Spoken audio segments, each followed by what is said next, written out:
Hello everyone, welcome back to my channel. इस video में हम करेंगे क्लास 11 की पॉलिटिकल साइंस का chapter number 5 rights. Okay, so rights से पहले हमने जो चैप्टर किया था वो हमने सोशल जस्टिस किया था। ठीक है, अगर आपको किसी भी चैप्टर में कोई भी डाउट है तो आप कमेंट करके पूछ सकते हैं। और जल्दी से इस वीडियो को लाइक कर दीजिए, चैनल को सब्सक्राइब कर दीजिए और वीडियो को जितना ज़्यादा हो सके उतना ज़्यादा शेयर कीजिए। ठीक है, ताकि ऐसी वीडियोस मैं आपके लिए लाती रहूं, खास करके ह्यूमैनिटीज़ के स्टूडेंट्स के लिए। ओके, तो ये जो हमारा चैप्टर है ना, राइट्स। राइट्स देखो, इस बुक में पॉलिटिकल थ्योरी में जितने भी चैप्टर्स हैं ना, उन हर चैप्टर का अलग अलग मतलब बहुत डीपली मीनिंग कह सकते हैं हम, बहुत डीपली मीनिंग है। ठीक है, तो इनको बिल्कुल गहराई में जाके हमें समझना है ताकि हम अच्छे से कॉन्सेप्ट को क्लियर कर सके। ठीक है, ये जो राइट्स वाला चैप्टर है, देखो राइट्स मतलब जो भी जितने भी चैप्टर इसमें आते हैं ना, वो सारे चैप्टर्स हमारी रियल लाइफ से जुड़े होते हैं। मतलब जैसे कि as a human being in a democratic society, हम एक डेमोक्रेटिक सोसाइटी में डेमोक्रेटिक कंट्री में रहते हैं, तो हमें इस चीज़ की जानकारी होनी चाहिए, हमें पता होना चाहिए कि हमारे पास राइट्स कितने हैं, कौन कौन से राइट्स हैं। ठीक है, वरना तो कोई भी वायलेशन कर लेगा राइट्स का, अगर हमें पता ही नहीं होगा हमारे पास कितने राइट्स हैं। ठीक है, तो ये बात बहुत इम्पॉर्टेंट है कि हमें अपने राइट्स का पता होना चाहिए। ठीक है, काफ़ी इम्पॉर्टेंट चीज़ है ये। अब कुछ लोगों को पता ही नहीं होता कि उनके पास राइट्स कितने हैं, तो हमें ये जो राइट्स जो भी सोसाइटी में हैं उन लोगों को भी बताना है कि हमारे पास कितने कौन कौन से राइट्स आते हैं। ठीक है, ओके, स्टार्ट करते हैं इस चैप्टर को। हमारी हर रोज़ की लाइफ में हम राइट्स की बात करते हैं, मेरे पास ये राइट है, वो राइट है। और as members of democratic country, हम डेमोक्रेटिक कंट्री में रहते हैं, तो हमारे पास राइट्स हैं, जैसे कि राइट टू वोट। लोग वोट करने जाते हैं, वो क्या है, राइट ही तो है, जो 18+ है। Right to form political parties, जो पॉलिटिकल पार्टीज फॉर्म करते हैं वो भी क्या है, वो भी हमारा राइट है। कॉन्टेस्ट इलेक्शन में हम खड़े होते हैं, वो भी हमारा राइट है। हर किसी के पास ये राइट है कि वो कॉन्टेस्ट कर सकता है इलेक्शन को। But apart from generally accepted political civil rights, people today are making new demands for rights such as the right to information. अब ये राइट्स तो हमारे पास हैं ही, कुछ फंडामेंटल राइट्स भी हमारे पास हैं, ये राइट्स तो हमारे पास है ही, साथ ही अब जो लोग हैं ना वो कुछ और नई डिमांड्स कर रहे हैं। देखो, डिमांड्स जो होती है वो बढ़ती रहती है, डिमांड्स कभी भी कम नहीं होती। वैसे ही डिमांड अब भी बढ़ रही है, राइट्स को लेकर भी डिमांड बढ़ रही है कि हमें राइट टू इन्फॉर्मेशन भी चाहिए, right to clean air, right to safe drinking water. Rights are claim not only in relation to our political and public life, ये सिर्फ पॉलिटिकल और पब्लिक लाइफ में नहीं होते हैं, बल्कि सोशल और पर्सनल रिलेशनशिप से भी जुड़े होते हैं। मोर ओवर, राइट्स में be claimed not only for adult human beings. अब जो राइट्स होते हैं वो सिर्फ बड़े लोगों के लिए नहीं होते हैं, बच्चों के लिए, अनबोर्न चाइल्ड के लिए, इवन एनिमल्स के लिए भी राइट्स होते हैं। The notion of right is thus invoked in variety of different ways by different people. अलग अलग लोग जो हैं वो इस आइडिया को, राइट्स के आइडिया को अलग अलग तरीके से समझते हैं। What do we mean when we speak of rights? जब भी हम राइट्स की बात करते हैं तो उससे हमारा क्या मतलब होता है, ये चीज़ हम पढ़ेंगे। राइट्स के बेसिस क्या हैं ये हम पढ़ेंगे, जिस बेसिस पर राइट्स को क्लेम किया जाता है ये बेसिस हम पढ़ेंगे। ठीक है, and what purpose do rights serve, rights क्या पर्पस सर्व करते हैं, क्यों ये इतने इम्पॉर्टेंट है, राइट्स क्यों इतने इम्पॉर्टेंट है। अगर हमारे पास राइट्स ही नहीं होंगे, पहली बात तो हम लाइफ जी ही नहीं सकते अच्छे से। ठीक है, फ्रीडम, वही मतलब हर चैप्टर को कनेक्ट करके पढ़ना होता है, हर चैप्टर को रिलेट करके पढ़ना होता है। राइट्स नहीं होंगे तो हमारे पास फ्रीडम भी नहीं होगी, है ना। चलो अब हमारा फर्स्ट टॉपिक स्टार्ट करते हैं, जो कि हमारा क्या है, व्हाट आर राइट्स। हर चैप्टर में पहला ही जो टॉपिक है वो क्या होता है, जो भी चैप्टर का नेम है उसी का मीनिंग बताया होता है। अब यहाँ पर भी वही है, राइट्स का मतलब समझते हैं पहले होता क्या है। इतना तो हमें पता है कि राइट्स का मतलब अधिकार होता है, लेकिन और क्या? राइट इज एसेंशियली एंटाइटलमेंट और ए जस्टिफाइड क्लेम। ये एक ऐसा क्लेम होता है जो कि जस्टिफाइड होता है।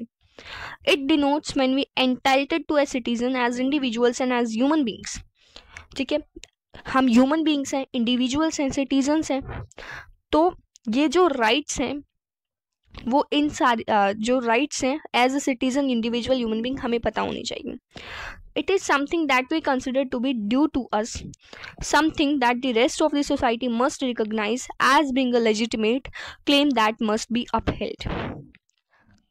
अब राइट्स एक ऐसी चीज है जिसमें जो बाकी की सोसाइटी है वो उसे रिकॉग्नाइज करना चाहिए एज अ लेजिटिमेट क्लेम, क्योंकि राइट जो है ना वो एक लेजिटिमेट क्लेम है। ठीक है, तो बाकी जो सोसाइटी है उसे भी इसे रिकॉग्नाइज करना चाहिए। This does not mean that everything that I regard to be necessary and desirable is right. इसका मतलब ये नहीं है कि जो भी मैंने कहा, जो भी मेरे लिए डिजायरेबल है वो मेरा राइट है। I may want to wear the clothes of my choice to school rather than the prescribed uniform. अब मैं तो ये भी कह सकती हूँ कि मेरी मर्जी में स्कूल में कैसी ड्रेस पहनूं।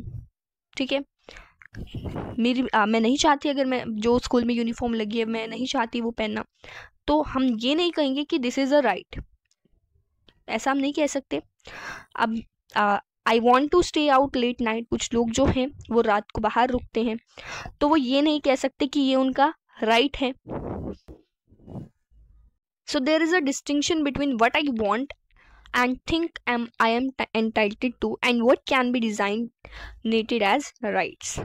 So यहाँ पर एक डिफरेंस आ जाता है कि जो मैंने जो क्लेम किया, जो मैं जो कह रहा हूँ, इसका मतलब ये नहीं है कि वो सारी चीज़ें राइट्स हैं। राइट्स भी डिज़ाइन किए गए हैं।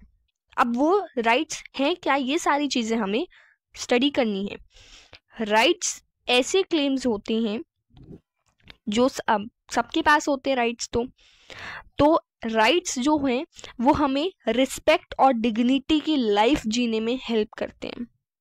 ठीक है, जब रिस्पेक्ट और डिग्निटी कैसे आती है, राइट से ही आती है। In fact one of the grounds on which rights have been claimed is that they represent condition that we collectively see as a source of self respect and dignity. Rights का ground जो है वो क्या है जिसमें राइट्स को claim किया जा सकता है, वो है कि सेल्फ रिस्पेक्ट और डिग्निटी को जब हम देखते हैं तो उन कंडीशंस को रिप्रेजेंट करना। फॉर एग्जाम्पल, ठीक है, अभी आपको क्लियर नहीं हुआ होगा बट एक एग्जाम्पल देखेंगे तो आपको क्लियर हो जाएगा। The right to livelihood may be considered necessary for leading a life of dignity. Right to livelihood हम सबके पास है, और ये जो राइट है वो हमें डिग्निटी रिस्पेक्टिव होता है, तो डिग्निटी की लाइफ जीने में हेल्प करता है। Being gainfully employed gives a person economic independence. और जब भी कोई पर्सन एम्प्लॉय होता है, जॉब पर लगा होता है, तो वो इकोनॉमिक इंडिपेंडेंस होती है। उस पर्सन के पास इकोनॉमिकली इंडिपेंडेंस है, वो अपने पैसे कमा रहा है और खुद ही जो है किसी तरीके से उसे यूज़ करने हैं यूज़ कर सकता है।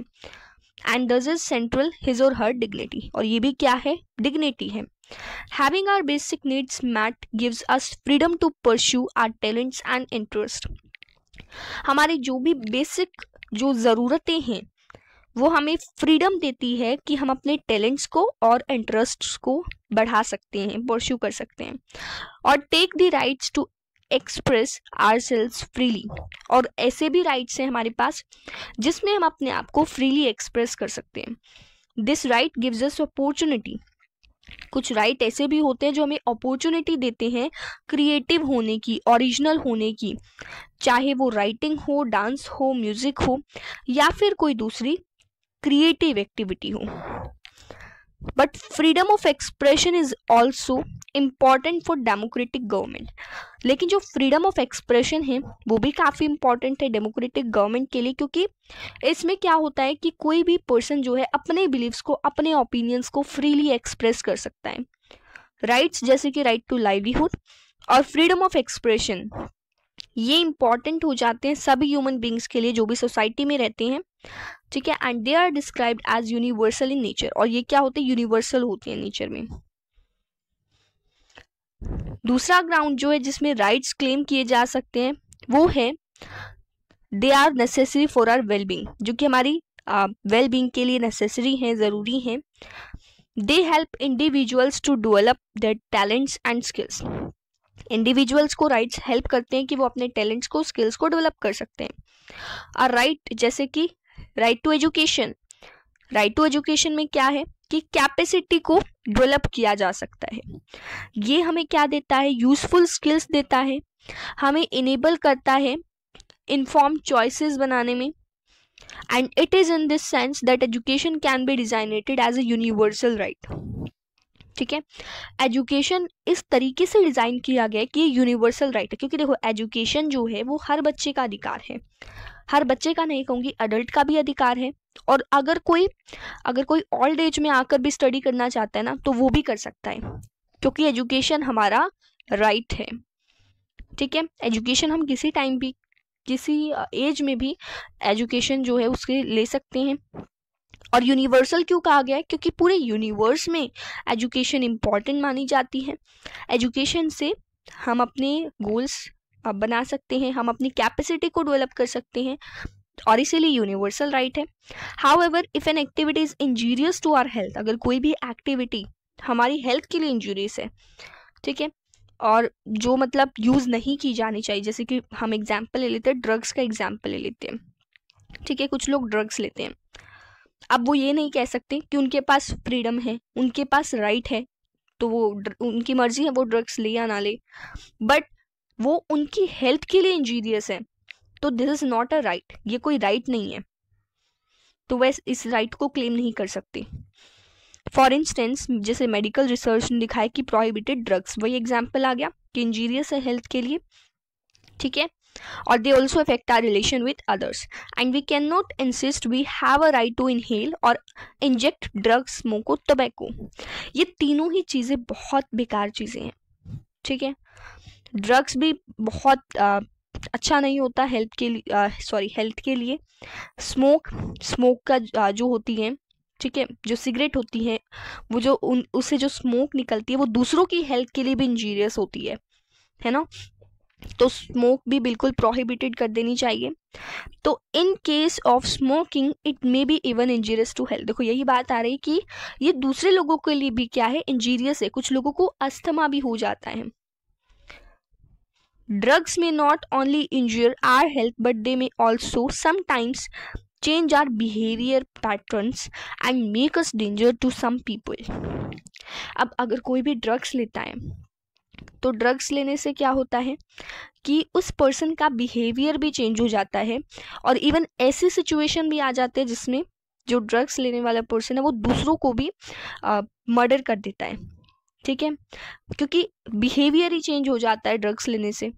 तो ड्रग्स तो बहुत ज़्यादा हम कह सकते हैं डेंजरस है हमारी हेल्थ के लिए, इवन दूसरों की हेल्थ के लिए भी। And in terms of our definition of right, smoking और taking ban drugs can not be claimed as right, और इन्हें हम राइट नहीं कह सकते हैं। जो हमारा टॉपिक है where do rights come from. 17th और 18th सेंचुरीज में जो पॉलिटिकल थ्योरिस्ट थे उन्होंने आर्ग्यू किया कि जो राइट्स हैं वो नेचर के द्वारा दिए गए हैं, वो गॉड के द्वारा दिए गए हैं, यानी कि राइट्स जो हैं वो बहुत पहले से ही हमारे पास हैं। ठीक है, किसी इंसान ने, किसी सोसाइटी ने, किसी रूलर ने ये जो राइट्स हैं वो नहीं बनाई, ये नेचुरल हैं।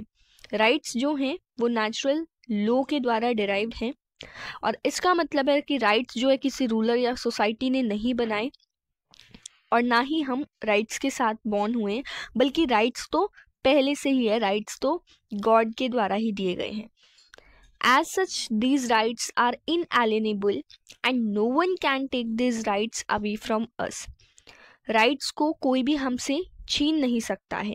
ठीक है, ये इनएलिएनेबल होते हैं, इनको कोई भी ख़त्म नहीं कर सकता है। They identified 3 natural rights of man। ठीक है, अब 3 नेचुरल राइट्स होते हैं मैन के, वो कौन कौन से होते हैं?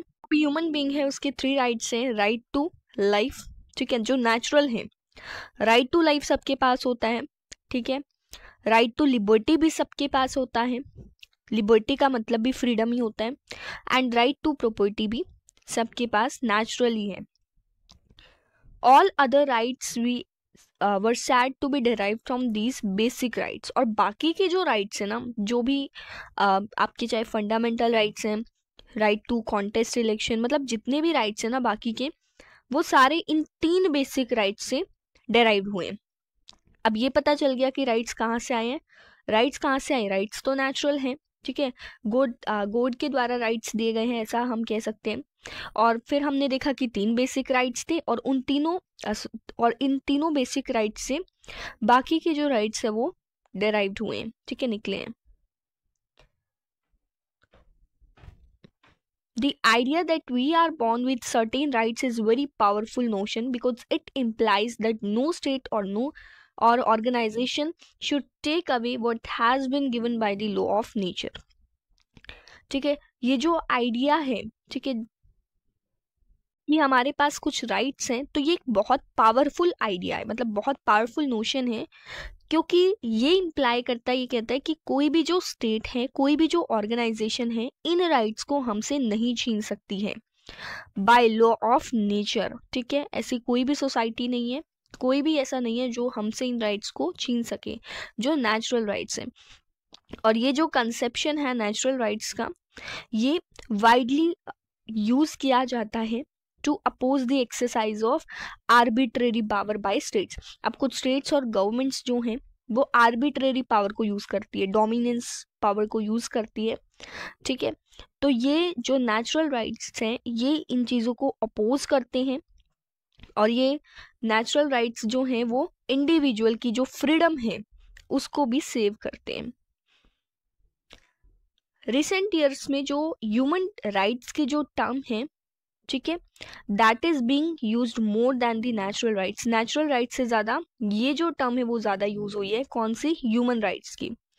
ऐसा इसलिए हुआ है कि क्योंकि ये जो आइडिया है ना of there being a natural rule or law or a set of norms that are let down by us for us by the nature or God appears unacceptable today. ये जो आइडिया है natural law का, यानी कि अभी मैंने बताया कि नेचुरल ये जो हमारे पास राइट्स हैं वो नेचुरली हैं, ठीक है, नेचर के द्वारा दिए गए हैं या फिर गॉड के द्वारा दिए गए हैं, तो आज के टाइम में ये अनएक्सेप्टेबल है, ठीक है। तो rights are increasingly seen as guarantees that human being themselves seek और arrive at in order to lead a minimal good life. तो राइट्स जो हैं वो अब वो ह्यूमन राइट्स की तरफ से ज़्यादा देखे जाते हैं। ह्यूमन राइट्स की टर्म इसलिए यहाँ पर ज़्यादा यूज़ होती हैं, ठीक है, ताकि एक राइट्स यूज़ किस लिए होते हैं? ताकि एक अच्छी लाइफ हम जी सके, मिनिमली गुड लाइफ हम जी सके, ठीक है। तो यहाँ पर हमने ये देखा, ये समझ में आ गया होगा आपको कि जो अब नेचुरल राइट्स की जगह ह्यूमन राइट्स की टर्म क्यों यूज़ होने लगी है, ठीक है।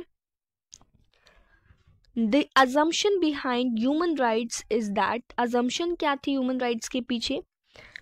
वो ये थी कि is that all the person are entitled to certain things. सारे जो लोग हैं वो कुछ ना कुछ काम करते हैं, ठीक है, because they are human beings, क्योंकि वो ह्यूमन बींग्स है तो हर कोई अपने लिए कुछ ना कुछ करता है। And as a human being हर एक पर्सन की यूनिक आइडेंटिटी होती है, हर एक पर्सन इक्वली वैल्यूएबल होता है। इसका मतलब है कि सभी पर्सन्स इक्वल हैं। अब यहाँ पर भी इक्वालिटी का वो इक्वल वर्ड आ गया, मतलब इक्वालिटी का कॉन्सेप्ट आ गया, यानी कि हर चैप्टर जो है एक दूसरे से जुड़ा हुआ है, ठीक है, तो आपको कनेक्ट करके समझना। And no one is born to serve others, और कोई भी यहाँ पर दूसरों के लिए पैदा नहीं हुआ है, यानी कि दूसरों की सेवा करने के लिए कोई भी पैदा यहाँ पर नहीं हुआ है, ठीक है। तो पहले के टाइम में हमने देखा था कि स्लेव्स बनाए जाते थे, फिर जो स्लेव्स थे उन्होंने प्रोटेस्ट किया और उस तरीके से उस चीज़ को भी, स्लेवरी सिस्टम को भी ख़त्म कर दिया गया। Each of us possesses an intrinsic value, हर किसी की अपनी वैल्यू होती है, तो हमारे पास इक्वल अपॉर्चुनिटीज होनी चाहिए to be free and realise our full potential. हमारा पोटेंशियल कितना है, ये सारी चीज़ें रियलाइज करने के लिए हम बिल्कुल फ्री होने चाहिए, सबको इस चीज़ की इक्वल अपॉर्चुनिटी मिलनी चाहिए।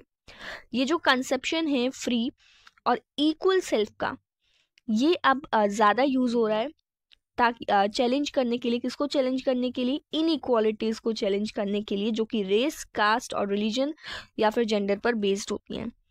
अब यहाँ पर यूएन की बात आई है। यूएन का मतलब होता है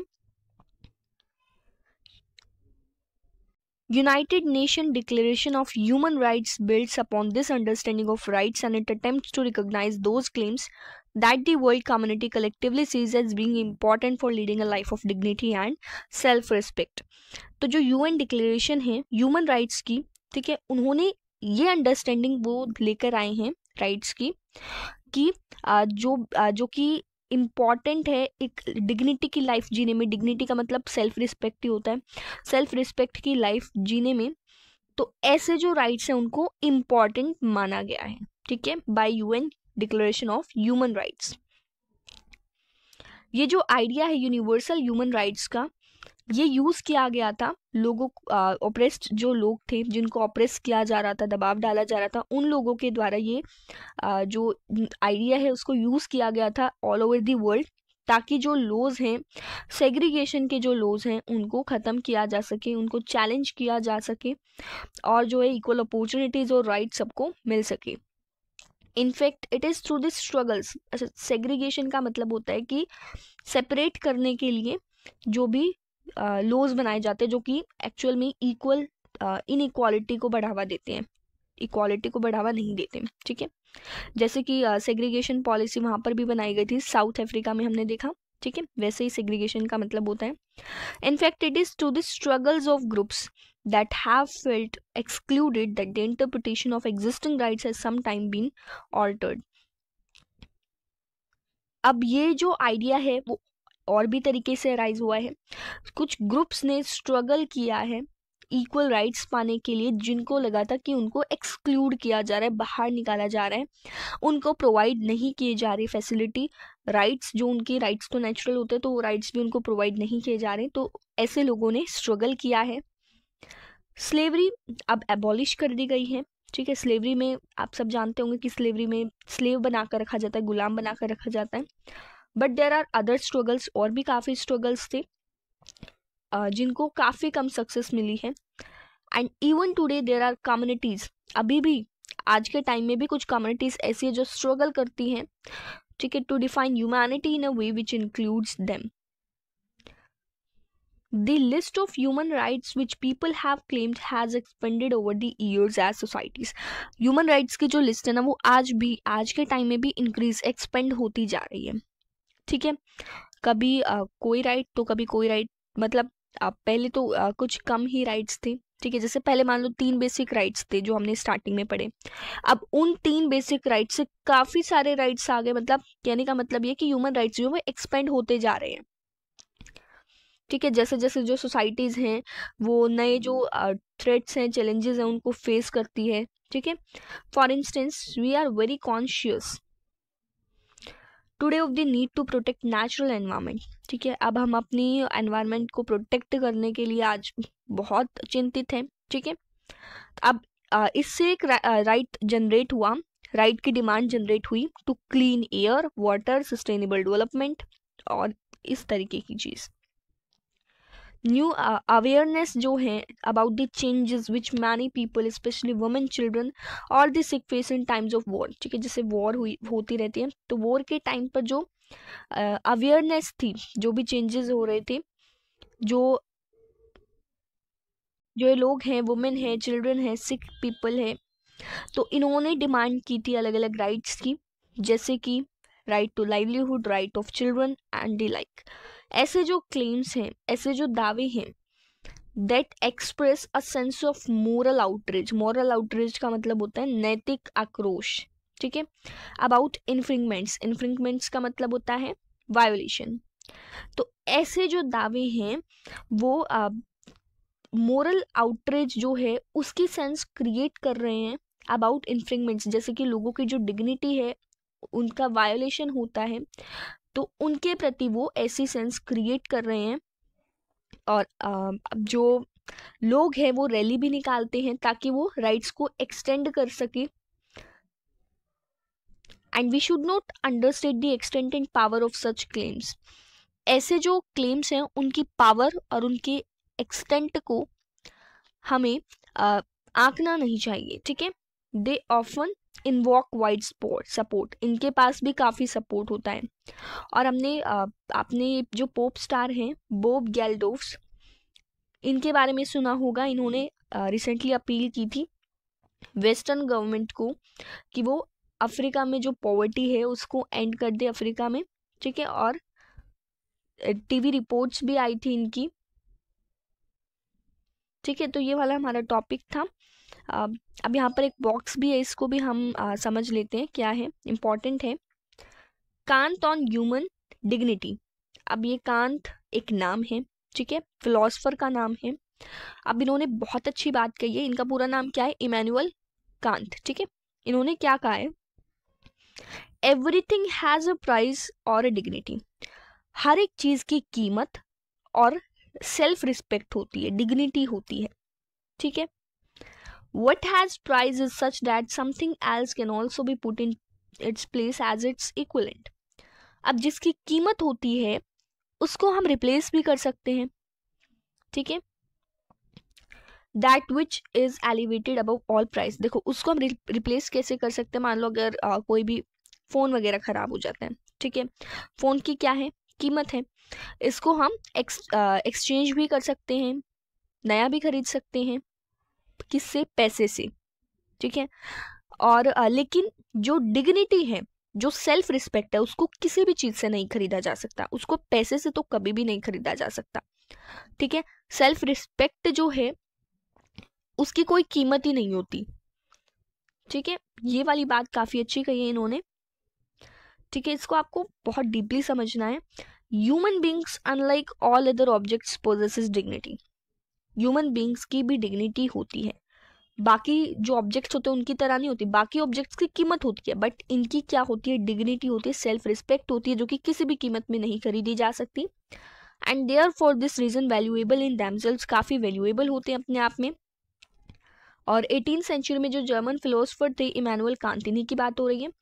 तो इन्होंने ये जो सिंपल आइडिया था, इन्होंने कहा था जो सिंपल आइडिया ना इसका बहुत डीप मीनिंग है, क्योंकि ये हर एक पर्सन के लिए, क्योंकि हर एक पर्सन की डिग्निटी होती है और उसको एज अ ह्यूमन बीइंग ही ट्रीट करना चाहिए। जैसे आप चाहते हैं ना कि आपको ऐसा ट्रीट किया जाए, वैसे ही आपको भी सामने वाले को ट्रीट करना चाहिए, ठीक है। हमें हर किसी की सेल्फ रिस्पेक्ट करनी चाहिए, रिस्पेक्ट करनी चाहिए। A person may be uneducated, poor और powerless, he may be dishonest और immoral, yet he remains a human being. एक पर्सन अनएजुकेटेड हो सकता है, पुअर हो सकता है, पावरलेस हो सकता है, डिसऑनेस्ट हो सकता है, इमोरल हो सकता है, बट वो है तो ह्यूमन बीइंग, और उसकी भी क्या है? डिग्निटी है। उन जो कांट थे, इमैनुअल कांट, उनके लिए लोगों को ट्रीट करना डिग्निटी के साथ, उनका मतलब था कि वो मॉरली ट्रीट कर रहे हैं। ये जो आइडिया था ये एक रेलिंग पॉइंट बन गया उनके लिए जो स्ट्रगल कर रहे थे सोशल हायरार्कीज के अगेंस्ट और ह्यूमन राइट्स के लिए, ठीक है। कांट का जो व्यू था उसने रिप्रेजेंट किया, मतलब इसी चीज को क्या कहा गया? Moral conception of rights. इसे ही क्या कहा गया? मॉरल कंसेप्शन ऑफ राइट्स कहा गया। ये जो पोजीशन है ये दो आर्ग्यूमेंट्स पर टिकी हुई है। पहला, we should be treating other as we would like to be treated ourself. जैसे हम अपने आप को चाहते हैं कि हमें ऐसे ट्रीट किया जाए, हमारी सेल्फ रिस्पेक्ट है, उसी तरीके से सामने वाले की भी सेल्फ रिस्पेक्ट है, ठीक है। Second, we should make sure that we don't treat the other person as means to our ends. हम किसी को भी बुरे तरीके से किसी के साथ बर्ताव ना करें। We should not treat people as we treat a pen, a car or a horse. ऐसे नहीं करना चाहिए कि हम किसी एनिमल को, किसी भी ऑब्जेक्ट को जैसे हम ट्रीट करते हैं वैसे हमें किसी इंसान को ट्रीट नहीं करना चाहिए, क्योंकि उनकी अपनी एक डिग्निटी होती है जैसे हमारी होती है। And we ought to respect people not because they are useful to us, ठीक है। हम लोगों को रिस्पेक्ट देते हैं इसलिए नहीं कि वो हमारे लिए यूजफुल है, वो हमारे लिए काम आएंगे, बल्कि इसलिए क्योंकि वो ह्यूमन बींग्स हैं। After all they all are human beings, ठीक है। जैसे कि एग्जांपल देती हूँ मैं आपको, जैसे कि मजदूर होते हैं तो वो काम करते हैं, ठीक है, आपका घर बना रहे हैं, तो आप सिर्फ उनको इसलिए इसलिए उनकी रिस्पेक्ट नहीं कर रहे क्योंकि वो आपका काम कर रहे हैं, वो आपके लिए यूजफुल है, बल्कि आपको इसलिए उनकी रिस्पेक्ट करनी चाहिए क्योंकि वो ह्यूमन बींग्स हैं. That is, we should respect people not because they are useful to us, but because they are after all human beings. ठीक है, तो इससे आपको एक सीख भी मिली होगी, राइट. अब ये जो हमारा टॉपिक है legal rights and the state, तो लीगल राइट्स और स्टेट के बीच में रिलेशन जो है उसको हम इसमें स्टडी करने वाले. स्टेट, यहाँ पर कोई स्टेट की बात नहीं की गई है, बल्कि स्टेट से मतलब यहाँ पर कंट्री है. ठीक है, अब हम अपने टॉपिक को स्टार्ट करते हैं. अब यहाँ पर बोला गया है कि जो ह्यूमन राइट्स के क्लेम्स होते हैं, ह्यूमन राइट्स के लिए जो क्लेम्स होते हैं वो हमारी मोरल सेल्फ को अपील करते हैं. ठीक है, इसका मतलब क्या है कि जैसे ह्यूमन इंडिविजुअल के जो भी राइट्स होते हैं, तो हर इंडिविजुअल को जो ह्यूमन राइट्स हैं उनको हर किसी के लिए इक्वल समझना चाहिए. जो डिग्री है सक्सेस की ऐसे अपील्स की, मतलब ये जो अपील्स हैं यानी कि ह्यूमन राइट्स, ह्यूमन जो है, ह्यूमन बीइंग जो है वो कुछ अपील्स करते हैं राइट्स की कि ये भी राइट बनना चाहिए. तो राइट बनते कैसे हैं, ये जो अपील्स होती हैं राइट्स बनाने की वो काफ़ी सारे फैक्टर्स पर डिपेंड करती हैं. लेकिन सबसे इम्पॉर्टेंट जो है वो है कि इसको गवर्नमेंट का सपोर्ट होना ज़रूरी है और लॉ का भी सपोर्ट होना ज़रूरी है.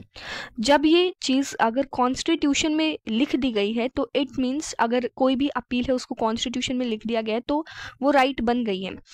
ठीक है, लेकिन अगर इसको एक्सेप्ट नहीं किया जाता, इसको कॉन्स्टिट्यूशन में नहीं लिखा जाता है तो इट मीन्स वो राइट नहीं बनी है. इसलिए जो इम्पोर्टेंस है, एक यहाँ पर इम्पॉर्टेंट चीज़ आ जाती है कि जो राइट्स है उसको लीगल रिकॉग्निशन चाहिए होती है. अगर लीगल रिकॉग्निशन ही नहीं होगी तो हम कह ही नहीं सकते कि ये हमारा राइट है. बिल ऑफ राइट्स, ये जो बिल ऑफ राइट्स है वो कॉन्स्टिट्यूशन में भी है और ये है आर्टिकल 12 से लेकर 35 तक. ठीक है, अब जो बिल ऑफ राइट्स है वो भी कॉन्स्टिट्यूशन में लिखा गया है. कॉन्स्टिट्यूशन जो है वो हाईएस्ट लॉ होता है, कॉन्स्टिट्यूशन को हाईएस्ट लॉ कहा जाता है, यानी कि जो बात कॉन्स्टिट्यूशन में लिख दी गई उसको फॉलो करना पड़ेगा. एंड जो कॉन्स्टिट्यूशनल रिकॉग्निशन है कुछ राइट्स की वो भी इम्पॉर्टेंट होती है. हमारी कंट्री में हम उनको फंडामेंटल राइट कहते हैं और जो बाकी के लॉज और पॉलिसीज होते हैं वो राइट्स को प्रोटेक्ट करते हैं, राइट्स की रिस्पेक्ट करते हैं जो भी कॉन्स्टिट्यूशन में गिवन होते हैं. ठीक है, लेकिन अगर जो राइट्स कॉन्स्टिट्यूशन में गिवन नहीं होते हैं तो उनको कोई भी राइट्स नहीं मान सकता. जो राइट कॉन्स्टिट्यूशन में मेंशन है वो उनको इम्पॉर्टेंट माना जाता है और कुछ केसेस में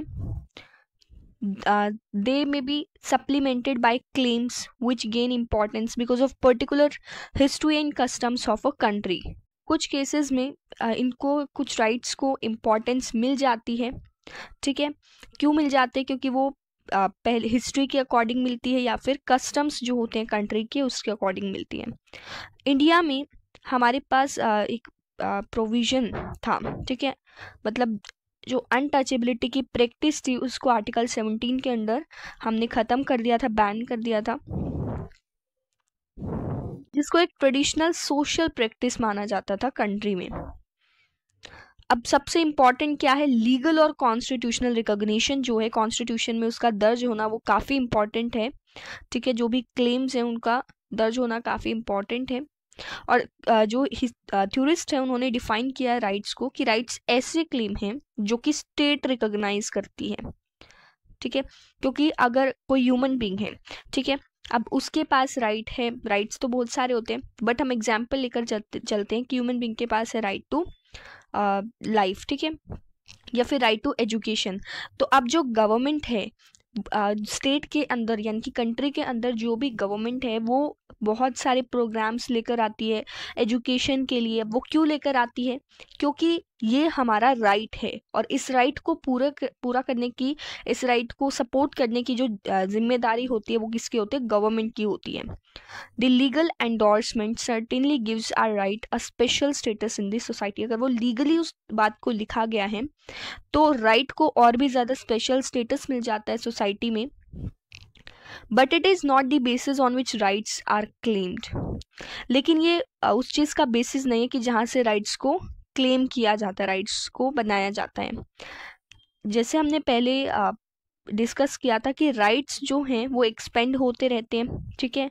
राइट्स की डिमांड बढ़ती रहती है, रीइंटरप्रेट इनको करते रहते हैं, ताकि जो प्रीवियसली जो पहले एक्सक्लूड किए हुए ग्रुप्स थे उनको इंक्लूड किया जा सके और एक अंडरस्टैंडिंग दिखाई जा सके किसकी? Life of dignity and respect. However ज़्यादातर केसेस में क्या होता है कि जो क्लेम्ड राइट्स होते हैं वो स्टेट की तरफ ही होते हैं, यानी कि स्टेट को ही उनको पूरा करना होता है। दैट इज़ इन राइट से क्या होता है, जो लोग हैं वो डिमांड्स करते हैं स्टेट को, ठीक है। अगर अगर किसी का भी राइट का वायलेशन हो रहा है तो वो स्टेट को डिमांड करेंगे। अगर स्टेट उनके राइट्स का वायलेशन कर रही है तो भी वो गवर्नमेंट को ही बोलेंगे। When I assert my right to education, ठीक है, अब मेरे पास क्या है? राइट टू एजुकेशन है। I call upon the state to make provisions for my basic education. तो हम क्या कर सकते हैं? हमारे पास राइट टू एजुकेशन है तो हम स्टेट को बोल सकते हैं कि जितने भी प्रोविजंस पॉसिबल है, जितने भी वो एजुकेशन को दिलवाने में चाहे कुछ भी करे, ठीक है, या फिर कोई प्रोग्राम वगैरह, कोई पॉलिसी वगैरह जो भी ला सकती है, तो हम ये स्टेट को बोल सकते हैं कि वो लेकर आए, क्योंकि ये हमारा राइट है और इस राइट को पूरा करने की जो जिम्मेवारी है वो गवर्नमेंट की है, स्टेट की है। सोसाइटी भी एक्सेप्ट कर सकती है एजुकेशन की इम्पोर्टेंस को, ठीक है, ये भी एक्सेप्ट करती है और कंट्रीब्यूट भी करती है। जैसे प्रोग्राम्स वगैरह गवर्नमेंट लेकर आती है एजुकेशन को लेकर। अलग अलग ग्रुप्स जो हैं वो स्कूल्स को ओपन कर सकते हैं, फंड स्कॉलरशिप एग्जाम्स भी होते हैं, ताकि जो चिल्ड्रन हैं हर क्लासेस के उनको बेनिफिट मिल सके एजुकेशन का। लेकिन जो रिस्पॉन्सिबिलिटी है, प्राइमरीली रिस्पॉन्सिबिलिटी जो है वो स्टेट की ही होती है, और ये स्टेट ही होती है जो कि नेसेसरी स्टेप्स लेती है राइट टू एजुकेशन को फुलफिल करने के लिए। इसलिए जो राइट्स हैं वो स्टेट की ऑब्लिगेशन होती है, स्टेट को पूरे करने होते हैं। एंड हर एक राइट जो है वो स्टेट को इंडिकेट करता है कि किस तरीके से उसे काम करना है, किस पर्पस के लिए काम करना है, ठीक है। And for instance my right to life, अगर एग्जाम्पल है यहाँ पर कि अगर जो राइट टू लाइफ है obliges the state to make laws. अब राइट टू लाइफ हमारे पास है तो हम स्टेट को बोल सकते हैं कि वो ऐसे लॉज बनाए जो कि हमें इंजरी से प्रोटेक्ट करे, ठीक है, दूसरों के द्वारा जो इंजरी दी जा रही है उससे प्रोटेक्ट करे। एंड इट के ये हम जो है हमारे पास ये राइट टू लाइफ है तो हम स्टेट को ये भी बोल सकते हैं कि जिसने हार्म किया है उसको भी, जिसने दूसरे को हार्म किया है उसको भी पनिश किया जाए। अगर जो सोसाइटी है उसको ये लगता है कि जो राइट टू लाइफ है उसका मतलब है right to a good quality of life, ठीक है, it expect the state to pursue policies and that provide for clean environment. अगर जो सोसाइटी है उसको लगता है कि राइट टू लाइफ का मतलब है कि एक गुड क्वालिटी ऑफ लाइफ, तो जो सोसाइटी है वो स्टेट से ये भी एक्सपेक्ट करती है कि वो पॉलिसीज लेकर आए जो कि क्लीन एनवायरनमेंट बना सके, ठीक है, पॉल्यूशन फ्री एनवायरनमेंट बना सके, विद अदर कंडीशंस और थोड़ी सी फैसिलिटीज़ प्रोवाइड करे जो कि एक हेल्दी लाइफ जीने में इम्पॉर्टेंट है। In other words, my right here places certain obligations upon the state to act in a certain way. तो इस तरीके से हम कह सकते हैं कि जो हमारा राइट है वो स्टेट को ऑब्लिगेट करता है, यानी कि स्टेट को ये करने के लिए कहता है जो कि हमारा राइट है, उसके लिए कुछ करने के लिए स्टेट को हम कह सकते हैं। Right not only indicate what the state must do, they also suggest what the state must refrain from doing.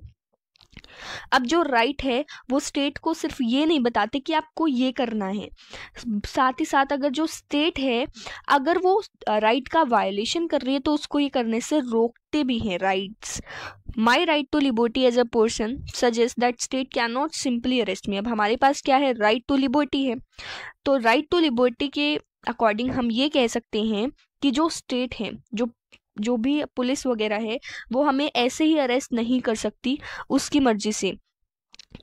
If it wishes to put me behind bars, अगर वो हमें जेल के अंदर रखना चाहते हैं तो उन्हें बताना पड़ेगा कि किस लिए हमें अरेस्ट किया गया है। इसे रीजंस देने पड़ेंगे कि क्यों जो लिबर्टी है उसको कर्टेल किया गया है बिफोर अ जुडिशियल कोर्ट। ठीक है, and this is why the police are required to produce an arrest warrant. इसलिए जो पुलिस है उनको अरेस्ट वारंट लाना पड़ता है। ठीक है, क्योंकि we have right to liberty, हमारे पास राइट टू लिबर्टी है, और हमारे पास राइट टू लिबर्टी है तो हम ये भी पूछ सकते हैं कि किस बिहाफ पर वो हमें अरेस्ट कर रहे हैं, तो इसलिए पुलिस को अरेस्ट वारंट लाना पड़ता है। एंड माई राइट्स दस place certain constant upon the state action, और हमारे जो राइट्स हैं उस राइट्स की वजह से हम स्टेट पर कुछ कॉन्स्टेंट्स, कुछ रुकावटें भी लगा सकते हैं if the state is doing wrong. To put it in another way, हमारे जो राइट्स हैं वो इंश्योर करते हैं कि जो स्टेट की अथॉरिटी है, ठीक है, मतलब स्टेट की जो अथॉरिटी है, स्टेट की जो पावर है वो यूज़ की जानी चाहिए, लेकिन इसमें किसी भी इंडिविजुअल की जो लाइफ है और जो लिबर्टी है उसको वायोलेट नहीं करना चाहिए। ठीक है, स्टेट अपनी अथॉरिटी को यूज़ करे लेकिन without violating the sanctity of individual life and liberty. State may be sovereign authority. The law it makes may be enforced with force, but the sovereign state exists not for its own sake, but for the sake of the individual.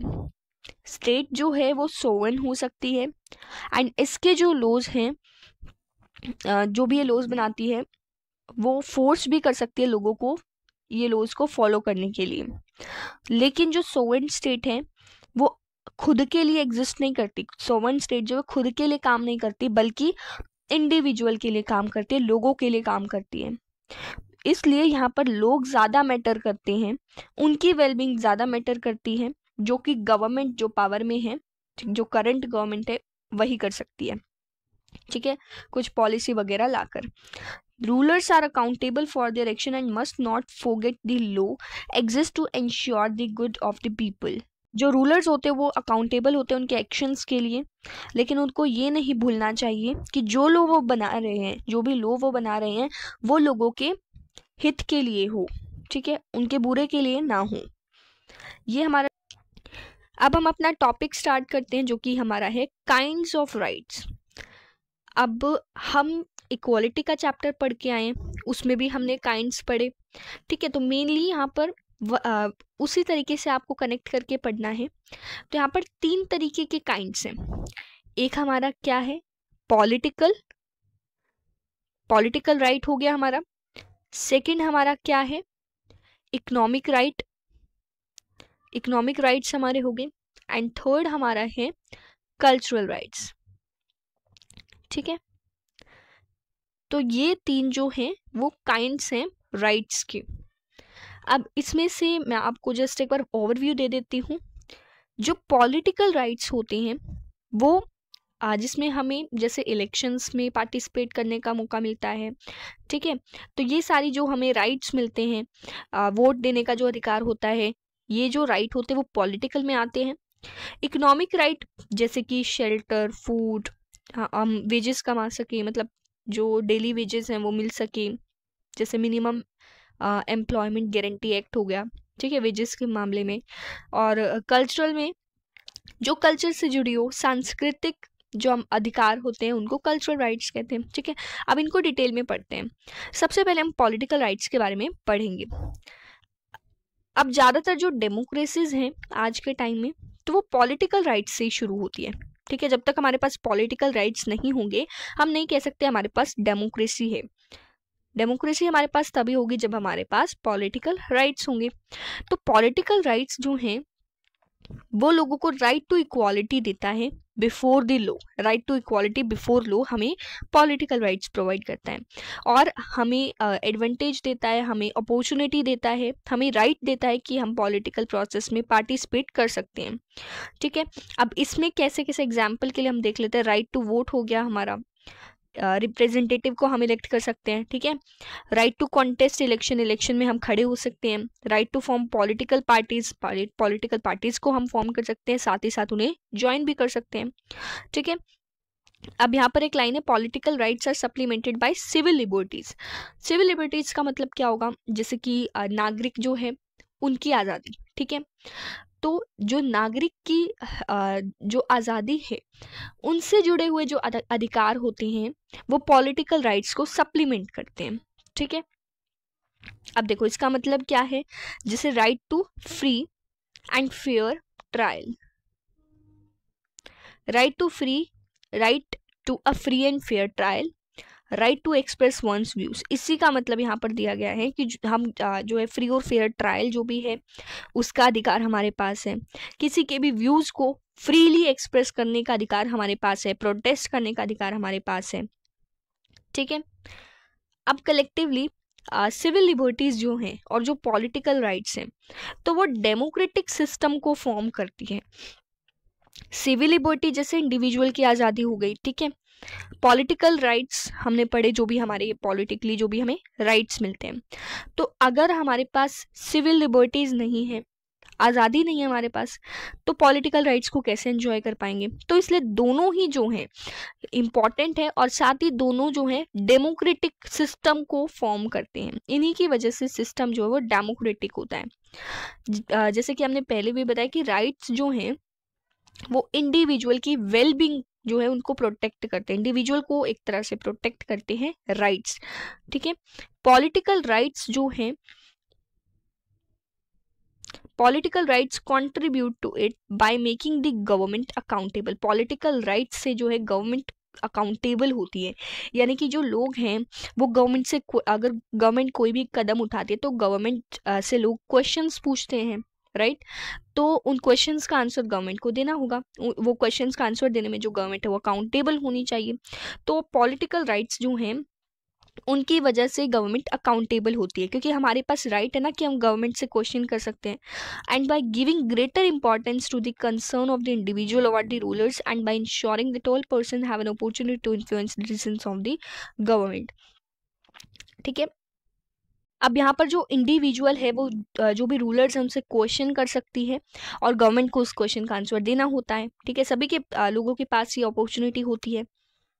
हमारे जो political participation, हमारे rights, our rights of political participation, जो politically participation करने का जो हमारे पास अधिकार है उसको हम तभी फुलफिल कर सकते हैं जब हमारे पास बेसिक नीड्स हो। देखो यहाँ पर हम पढ़ रहे हैं इकोनॉमिक राइट के बारे में।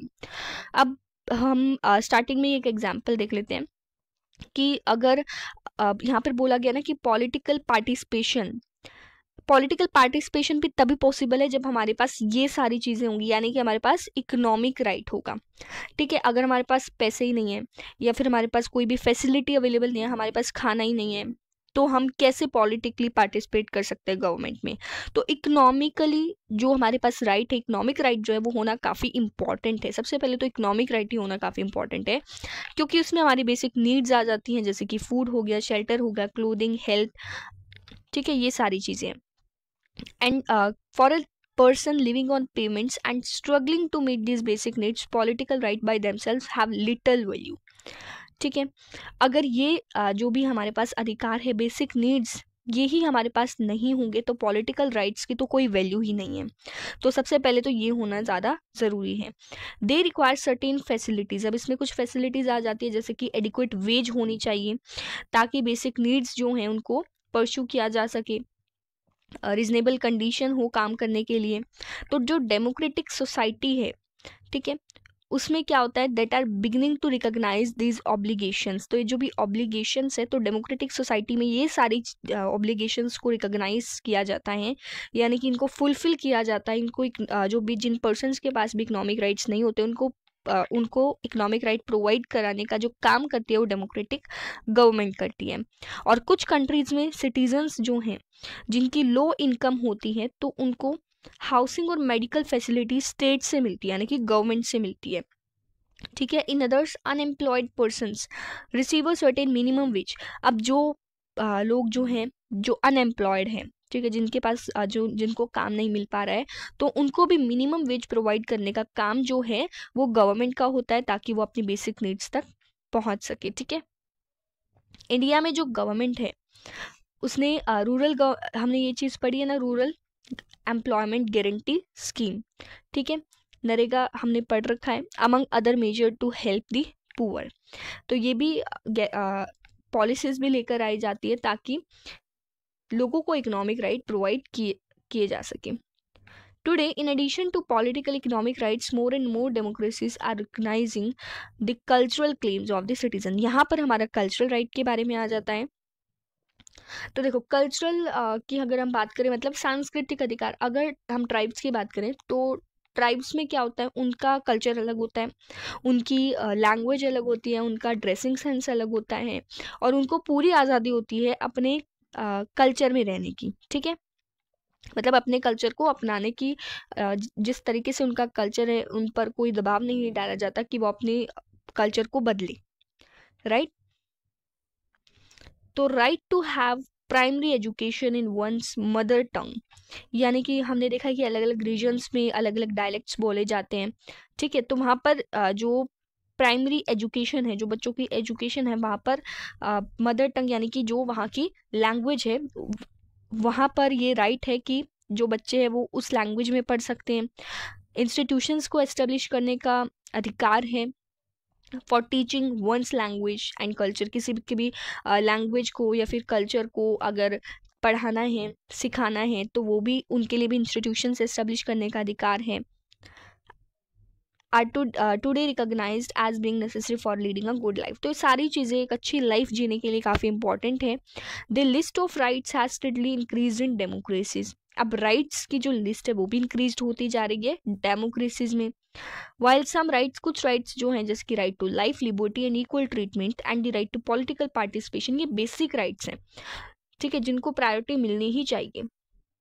Other conditions that are necessary for leading a decent life are being recognised as justified claims or rights. अब बाकी के जो नेसेसरी कंडीशंस हैं, बाकी के जो नेसेसरी राइट्स हैं वो भी रिकॉग्नाइज किए जा रहे हैं। ठीक है, जाएगा। ठीक है, okay let's start this topic, rights and responsibilities. Rights का मतलब तो आप सब जानते हैं। ठीक है, अब राइट्स एक तरीके की पावर भी होती है। ठीक है, तो आपने सुना होगा पावर्स कम्स विद रिस्पॉन्सिबिलिटी। जैसे गवर्नमेंट है तो गवर्नमेंट के पास क्या होती है, पावर होती है। ठीक है, तो अब पावर के साथ साथ रिस्पॉन्सिबिलिटी भी है गवर्नमेंट की, थोड़ी नहीं है, काफ़ी सारी रिस्पॉन्सिबिलिटीज़ हैं। ठीक है, ऐसे ही हमारे पास राइट्स हैं। राइट्स एक तरीके की पावर ही तो है, तो उसी तरीके से हमारी रिस्पॉन्सिबिलिटीज भी हैं। अब यहाँ से डायरेक्ट क्वेश्चन आ जाता है, rights and responsibility, define rights and responsibilities. ठीक है, तो डायरेक्ट क्वेश्चन भी आ जाता है। ओके, अब देखो इस टॉपिक को स्टार्ट करते हैं। Right not only place obligation upon the state to act in a certain way. ठीक है, जो राइट्स है वो स्टेट सिर्फ स्टेट को यही नहीं कहते कि उन्हें किस तरीके से काम करना है, बल्कि सस्टेनेबल डेवलपमेंट को इंश्योर करने के लिए वो एक दूसरे पर भी ऑब्लिगेशंस डालते हैं।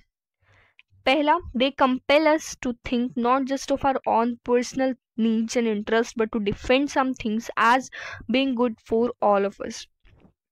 पहला तो ये है कि जो राइट्स हैं वो सिर्फ हमें अपनी खुद की नीड्स देखने के लिए नहीं कहते हैं, बल्कि एक दूसरे की नीड्स और एक दूसरे के इंटरेस्ट को समझने के लिए कहते हैं, सोचने के लिए कहते हैं।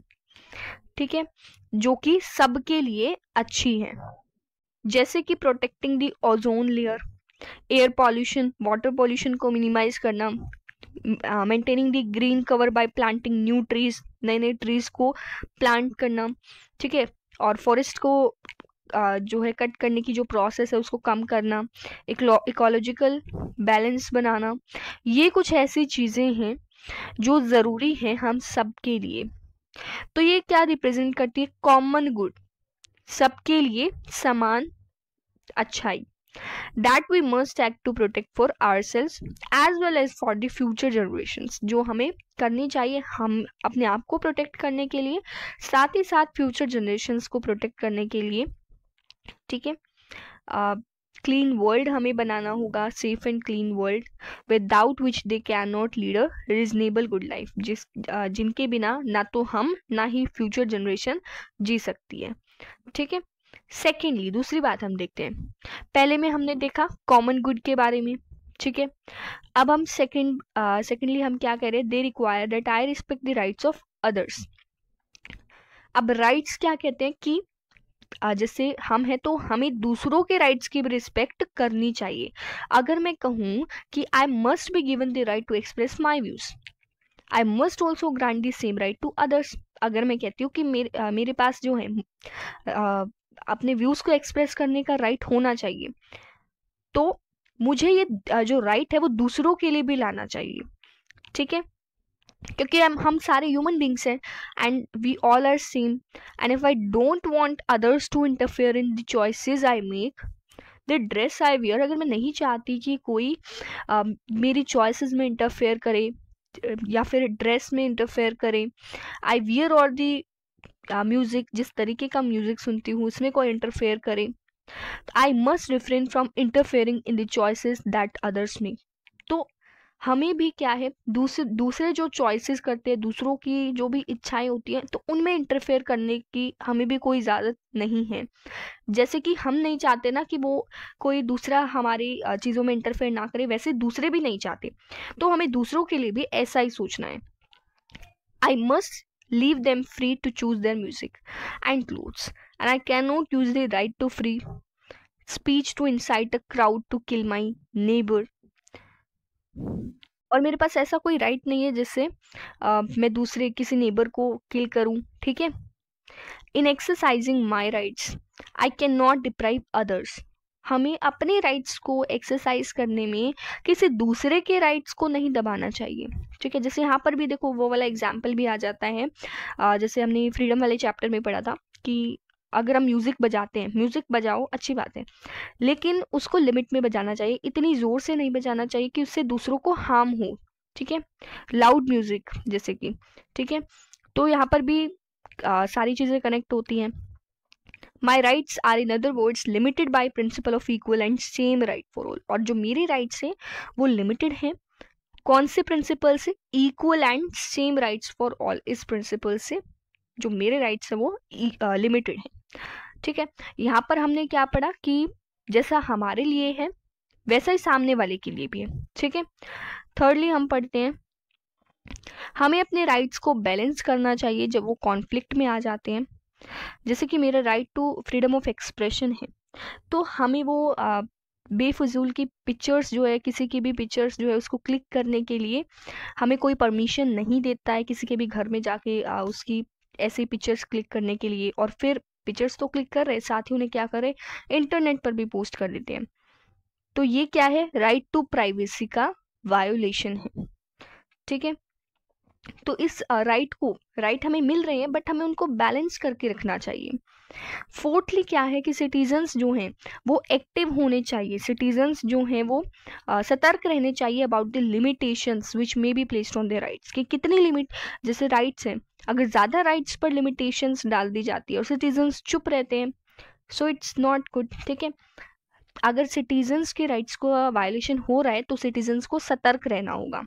अ currently debated topic concern the increased restrictions which many government are imposing on civil liberties। अब एक करंटली डिबेट चल रही है किस टॉपिक पर? Increase restrictions. ठीक है, अब गवर्नमेंट क्या कर देती है, कोई गवर्नमेंट ऐसी होती है जो रेस्ट्रिक्शन, ज़्यादा से ज़्यादा रेस्ट्रिक्शंस यानी कि रुकावटें लगा देती हैं लोगों की सिविल लिबर्टीज़ पर, लोगों की आज़ादी पर, ये कहकर कि ये नेशनल सिक्योरिटी है। तो लोगों को इस मामले में सतर्क रहना चाहिए। Protecting national security may be defended as necessary for safeguarding the rights and wellbeing of the citizens. National security को प्रोटेक्ट करना भी उतना ही ज़रूरी है जितना ज़रूरी लोगों के राइट्स को प्रोटेक्ट करना है, लोगों की वेलबींग को प्रोटेक्ट करना है. But at what point could the restrictions imposed as necessary for security themselves become a threat to right of people? But किस पॉइंट पर, कौन से पॉइंट पर जो restrictions impose किए जाते हैं वो ज़रूरी हो जाते हैं सिक्योरिटी के लिए, लेकिन वो लोगों के लिए थ्रेट हो जाते हैं. गवर्नमेंट कहती है कि सिक्योरिटी के लिए रेस्ट्रिक्शंस लगाए गए हैं, बट वो लोगों के लिए तो थ्रेट हो जाते हैं. Should a country facing the threat of terrorist bombing be allowed to curtail the liberty of citizens?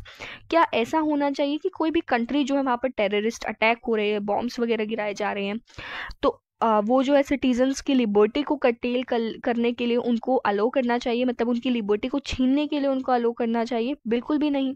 ऐसे तो लोगों में डर पैदा हो जाएगा. तो यही बात इसमें कही जा रही है कि लोगों को बहुत एक्टिव रहने की ज़रूरत है, लोगों को अपने राइट के बारे में पता होना चाहिए. Should it be allowed to arrest people on mere suspicion? क्या किसी को बिना बताए ही उस पीपल को अरेस्ट कर लेना चाहिए?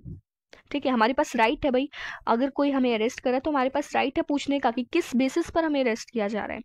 Should it be allowed to intercept their mail और tap their phones? Should it be allowed to use torture to extract confession?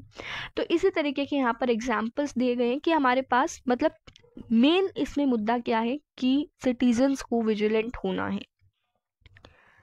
अब ऐसी सिचुएशन में, in such situation, the question to ask is whether the person concerned poses an imminent threat to society.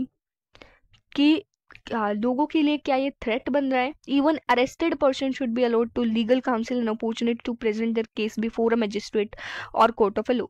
ठीक है, जो arrested person होता है ना, उसके पास भी ये राइट होता है कि उसके पास अपॉर्चुनिटी हो, केस जो भी उसके ऊपर केस चल रहा है तो कोर्ट में मैजिस्ट्रेट के सामने प्रेजेंट होने की भी उसके पास अपॉर्चुनिटी मिलनी चाहिए. उसके पास भी राइट है, अरेस्टेड पर्सन के पास भी राइट है. So we need to be extremely cautious about giving government powers which could be used to curtail civil liberties. अब हमें सतर्क होना होगा इस बात से कि गवर्नमेंट कहीं हमारी लिबर्टीज को छीन ना ले, इंडिविजुअल्स की लिबर्टीज को. और कहीं जो गवर्नमेंट्स की जो पावर्स हैं तो वो इंडिविजुअल्स की लिबर्टीज जो है उसको छीनने के लिए अपनी पावर्स का मिसयूज ना कर दे. Government can become authoritarian and undermine the very reasons for which the government exist, namely the wellbeing of the members of the state. Government जो है उसके पास ये अथॉरिटी है कि वो जो भी मेंबर्स है, सोसाइटी में जो भी मेंबर्स रहते हैं उनकी वेलबींग को देखना. And even though rights can never be absolute, we need to be vigilant in protecting our rights and those of others, for they form the basis of a democratic society. ठीक है, तो इसलिए rights को हमें जो है citizens को vigilant होना काफ़ी इंपॉर्टेंट है ताकि राइट्स जो उनका वायलेशन ना हो. ठीक है, तो इस टॉपिक में हमने 4 चीज़ें पढ़ी. ठीक है, जिसमें हमने ग्रेटर गुड जैसी चीज़ें पढ़ी. हमने देखा कि जैसा हमारे लिए जो राइट है वो सामने वाले के लिए भी होना चाहिए. आई होप आप सबको ये टॉपिक समझ में आ गया होगा. फिर भी अगर कोई भी डाउट है तो आप कमेंट करके पूछ सकते हैं. Thank you.